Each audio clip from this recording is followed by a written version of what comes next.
Okay. Now, like I said earlier, I've been stopping and collecting a couple of things. As a guide in the bush, I am having quite a bit of guiding experience. A lot of guides tend to pick up their own interests, specific interests, and one very big interest for me was botany. Now, I know a lot of people might be thinking, oh, botany can be quite a boring subject, and especially when it comes to botanical names and so on. But my biggest interest in botany is the uses of the plants, especially medicinal uses. And not to go into a lot of detail, but just to give you a very, very quick and brief explanation of why this subject fascinates me, is I've picked up three plants over here, and roughly, very quickly, what each are used for. This one is called a russet bush willow.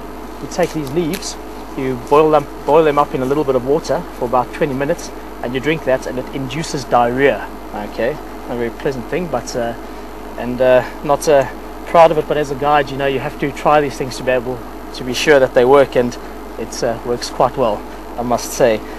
This plant over here is called a silver cluster leaf. This clears up diarrhea.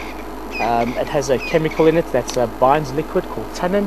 You eat a few of these leaves and your stomach should be sorted out. So there's a lot of medicinal uses for plants out over here.